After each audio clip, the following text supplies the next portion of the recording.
Hello, നമ്മൾ ഇന്നിട്ട് ഒരു യാത്ര പോകാന്ന്. യാത്ര എന്ന് വെച്ചാൽ ഗംഭീര യാത്രയൊന്നും അല്ല, ഒരു ക്രെഡിറ്റ് കാർഡ് ബില്ലടയ്ക്കാനുള്ള യാത്രയിലാണ്. 2 ബാങ്കിലേക്ക് പോകണം.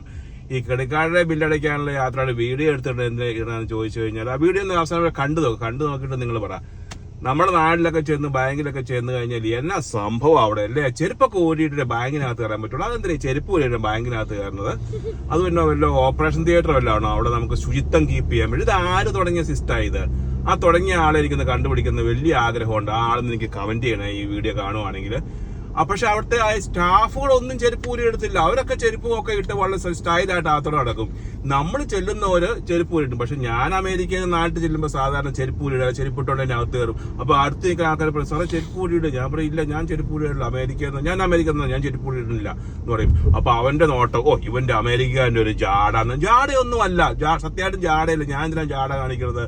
എനിക്കെന്താ കൊമ്പുണ്ടോ ജാട കാണിക്കാനായിട്ട്? പക്ഷെ അപ്പൊ നമ്മൾ ആദ്യത്തെ ബാങ്കിന്റെ ATM വന്നു. ATM എന്ന് പറഞ്ഞാൽ ഡ്രൈവ് ത്രൂ പോലെയാണ്. ഡ്രൈവ് ത്രൂ എന്ന് പറഞ്ഞാൽ നമ്മൾ വണ്ടിയിൽ നിന്ന് ഇറങ്ങാതെ തന്നെ നമുക്ക് ട്രാൻസാക്ഷൻ ചെയ്യാനുള്ള സൗകര്യമുണ്ട്.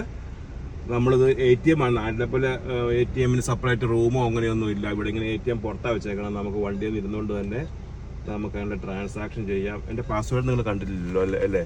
ഇപ്പൊ പൈസ വരും.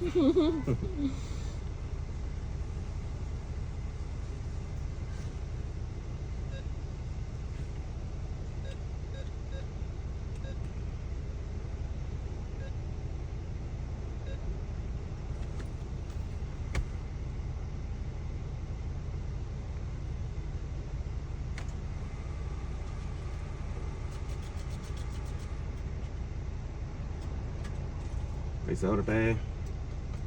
നമ്മൾ ATM കാർഡ് തിരിച്ചെടുത്തു.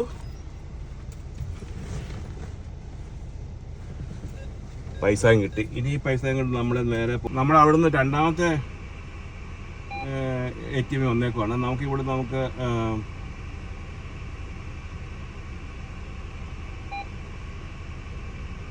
ഇവിടെ ക്യാഷ് ഡിപ്പോസിറ്റ് ചെയ്യാം. നാട്ടിലെ എല്ലാ ബാങ്കിലും ക്യാഷ് ഡിപ്പോസിറ്റ് ചെയ്യാൻ പറ്റിയല്ലോ.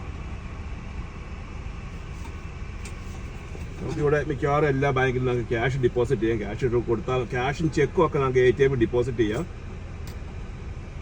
നമ്മൾ അതെടുത്ത് ഇട്ട് കഴിയുമ്പോഴത്തേനും അവർ എണ്ണിയിട്ട് ഇത്ര $, ഉണ്ടെന്ന് കൃത്യമായിട്ട് പറയും. എന്നിട്ട് നമുക്ക് നമ്മുടെ അക്കൗണ്ടിൽ ഡിപ്പോസിറ്റ് ചെയ്യാം. ചെക്കാണെങ്കിൽ നമുക്ക് ചെക്ക് കൊടുത്തിട്ട് അതിന്റെ പടമൊക്കെ പ്രിന്റ് ചെയ്ത് വരും. ബില്ലിൽ നമ്മൾ ആവശ്യപ്പെട്ട് കഴിഞ്ഞാൽ ഇല്ലെങ്കിൽ നമുക്ക് ഇമെയിൽ ചെയ്യും. അങ്ങനെ പല ഓപ്ഷൻസ് ഉണ്ട്. ഇത്ര ഇവിടുത്തെ കൺവീനിയൻസ് ഇങ്ങനെയൊക്കെ ഒന്ന് കാണിക്കാൻ വേണ്ടിയിട്ടേ വീഡിയോ ഉള്ളൂ.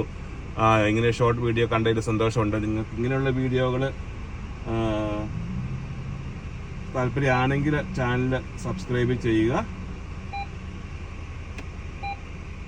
ഇതുപോലുള്ള വീഡിയോ ആയിട്ട് ഞാൻ ഇനിയും വരാം. ശരി എന്നല്ലേ, ബൈ.